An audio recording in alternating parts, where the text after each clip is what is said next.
हाँ, तो यही क्वेश्चन है ना 8.1 का नंबर का है, 10 नंबर में पूछा हुआ है कि द्विपद प्रमेय का प्रयोग करके बताइए कि कौन सी संख्या बड़ी है। तो बाइनोमियल थ्योरम का यूज करेंगे। हाँ, बड़ी और छोटी ज्ञात करने के लिए किस थ्योरम का यूज करेंगे? बाइनोमियल थ्योरम का। अब बाइनोमियल थ्योरम का यूज करके हमको बताना है कि कौन सी संख्या बड़ी है। तो संख्या हमको बताओगे तो ना जी। दी गई संख्या क्या है जी, बोलो। 1.1 का 1.1 का पावर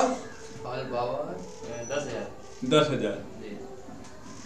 ठीक है, और दूसरी संख्या है 1000। इकाई, दहाई, सैकड़ा, हजार, 1000। समझ रहे हैं?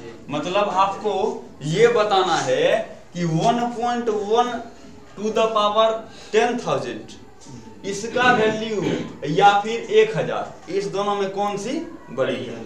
ध्यान से समझना बात को कि अगर हम 1.1 का पावर 10,000 करेंगे तब जो हमको मिलेगा वो या फिर 1000 बड़ा है। तो सबसे पहले निकालने के लिए हमको क्या करना होगा कि 1.1 का पावर 10,000 निकाल लेंगे कि कितना होता है, निकाल लेंगे क्या, यानी 1.1 का पावर 10,000 कितना होता है इसको फाइंड आउट कर लेंगे, बगल में लिख लेंगे और उसके बाद एगो संख्या तो दे ले है कितना 1000, देख लेंगे वो बड़ा है कि ई बड़ा है। ठीक है, लेकिन किस चीज का यूज करके?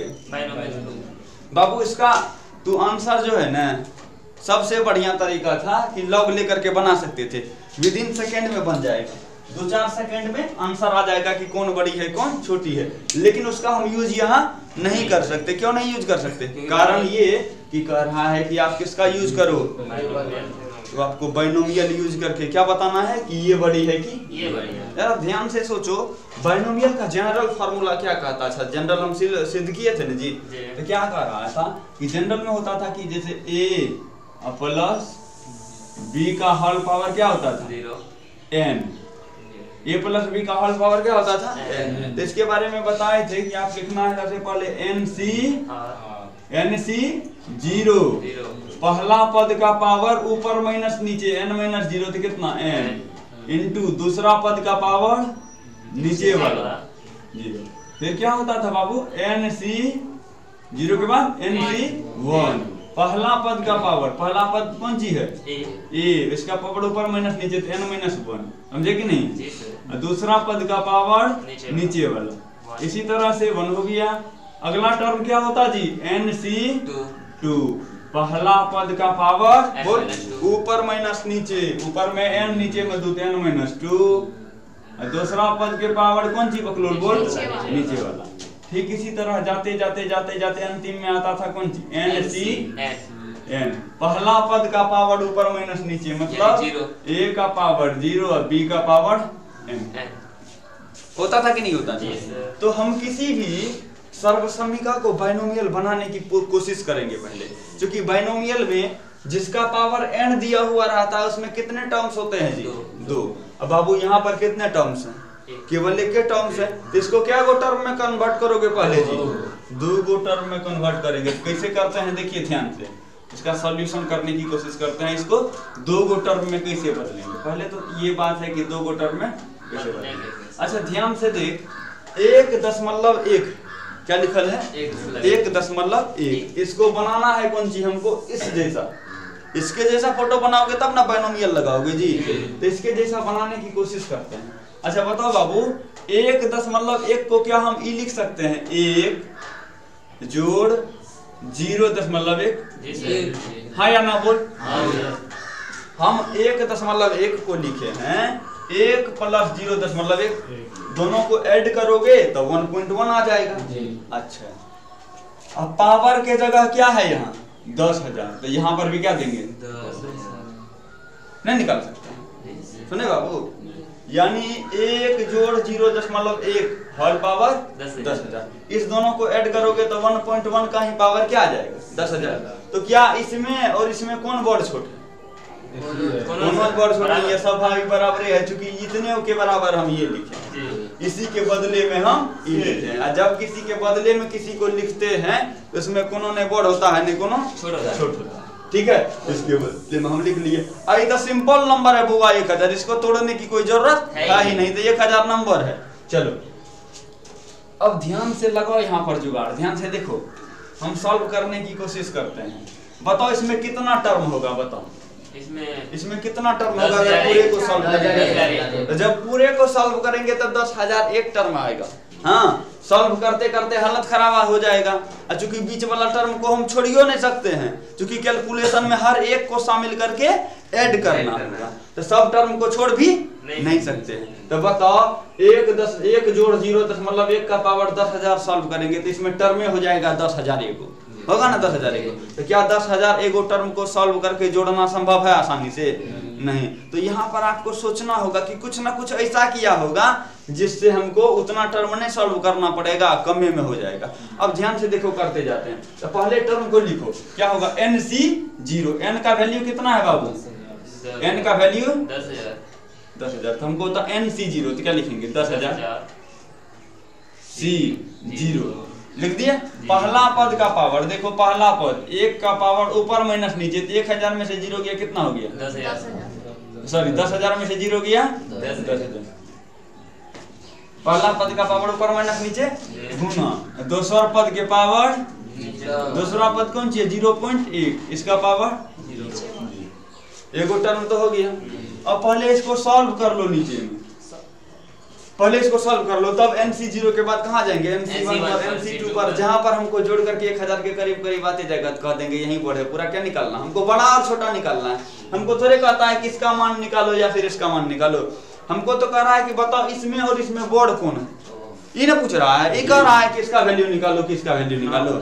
चलो, तो अब ध्यान से देखो, इसको सॉल्व करते हैं। तो 1000 C0 तुमको हम पढ़ाए हैं जी कि NC0 अगर रहेगा तो इसका वैल्यू कितना होता है? पढ़ाए थे। तो डायरेक्ट इसके बदले में क्या लिख सकते हो? क्यों? तुमको तो सीधो करके बताएं। तो NC0 का मान कितना हो जाएगा? 1। ठीक है। 1 के पावर 10,000 रहे कि 15,000 रहे कि 25,000 रहे, तो उसका वैल्यू क्या होगा? 1 होगा। तो इसको तुम कैलकुलेशन में शामिल कर भी सकते हो, नहीं भी कर सकते हो। तो क्या हो गया? 1 हो गया। बउआ जरा ध्यान से देख, 0.1 का पावर 0 मतलब किसी भी संख्या के पावर में अगर 0 देते हैं तो वैल्यू क्या आता है? 1 आता है। इसके बदले क्या लिखोगे तुम? 1 लिखोगे। तो मतलब पहला टर्म सॉल्व किए तो क्या आ गया? 1 आ गया। अब NC0 सॉल्व किए तो अगला क्या करना होता था? NC1। पहला पद का पावर यानी पहला पद 1, एक पावर n के जगह कितना होगा बाबू बोल? 10,000। पहला पद के पावर ऊपर माइनस नीचे, तो 10,000 में से क्या घटाओगे? 1। तो 10,000 में से 1 घटेगी कितने? 9,999। और दूसरा पद के पावर नीचे वाला कहाँ है? बोल ना बाबू।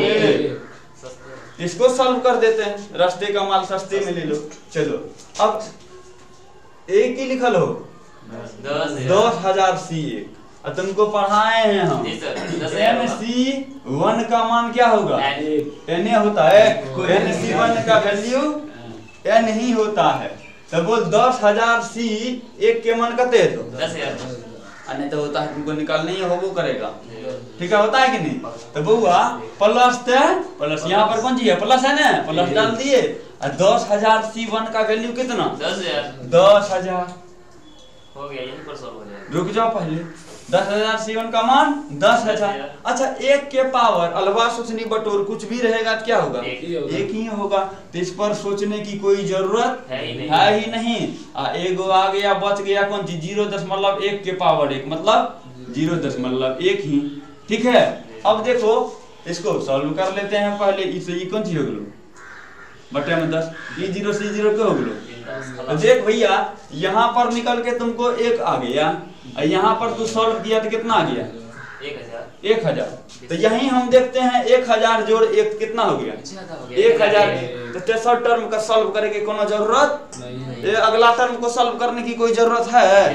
क्योंकि पहले टर्म से 1 निकल गया, दूसरा टर्म को सॉल्व किए तो 1,000 निकल गया। तो दोनों को यही जोड़ रहे हैं तो हमको 1,000 से बेसी हो रहा है। तो अगला सॉल्व करेंगे तो और कुछ ना कुछ जुटवे न करेगा। तो जब और कुछ ना कुछ जुटवे करेगा तो जरा बताओ कि ई बोर्ड है कि ई बोर्ड? हाँ, तो चूंकि दो पद को, चूंकि रुको ऐसे लिख दो, चूंकि केवल दो पद को, चूंकि केवल दो पद है कि 3 पद बाबू? 1 2 ये पद ना, केवल 2 पद का योगफल 1001 हो जाता है। केवल 2 ही पद का योगफल 1001 हो जाता है। 1000 जाता है लेकिन हो जाता है, कोई दिक्कत नहीं है। 1001 हो जाता है, तो हमको अगले टर्म को सॉल्व करने की जरूरत नहीं है। अतः क्या लिखोगे? अतः कौन बड़ी है बताओ? प्रथम पद 1.1 के पावर 10,000 बड़ी है किससे? 1000 से। चलो लिखो।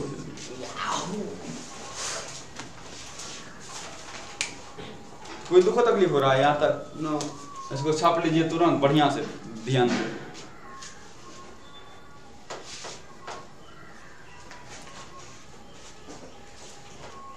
समझाएंगे किसी को दिक्कत है दिक्कत भी? तो बड़ी और छोटी अगर फाइंड करने कहे तो इस तरह से हम बड़ी संख्या और छोटी संख्या को क्या कर सकते हैं? फाइंड आउट कर सकते हैं।